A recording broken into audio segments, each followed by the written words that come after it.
Bonjour, bienvenue dans la série sur l'électrodynamique classique. Donc, nous continuons sur la symétrie azimutale.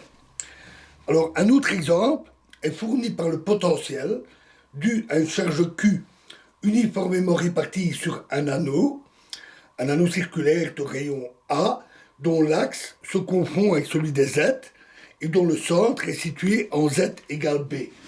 Donc on a X, Y, l'axe des Z. Donc ici, on a un anneau qui porte une charge Q avec un rayon A situé à la hauteur B.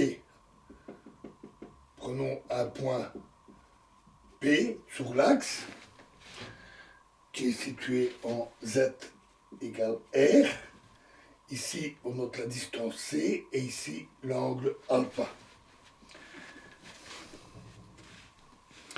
Le potentiel en un point situé sur cet axe de symétrie, à une distance Z égale R de l'origine, est simplement égal à Q divisé par la distance grand AP, où on note grand A, le point, ici un point, sur l'anneau. On va donc avoir phi ZR est égal, Z égale R, pardon, Z égale R, simplement égal à Q sur 4pi epsilon 0 fois la distance, c'est-à-dire R carré plus C carré moins 2CR cosinus alpha exposant 1/2 avec bien sûr C carré égale A carré plus B carré. Et alpha est égal à arctangente de A sur B.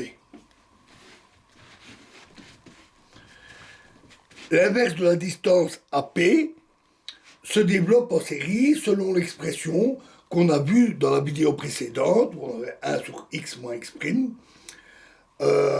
Ainsi, pour R supérieur à C,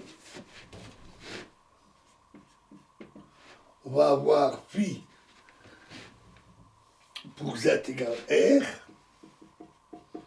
égale à 1 sur 4pi epsilon 0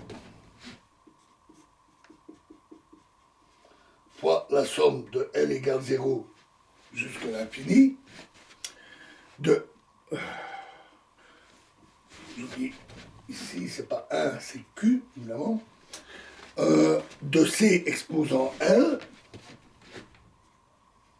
sur R exposant L plus 1 fois PL cosinus alpha.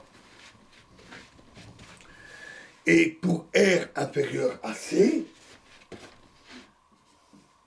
l'expression est Q sur 4pi epsilon 0, somme de L égale 0 jusqu'à l'infini, de R exposant L sur C exposant L plus 1, PL cosinus alpha.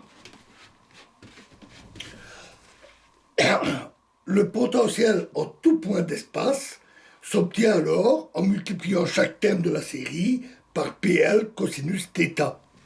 Et ainsi, phi R θ est égal à Q sur 4pi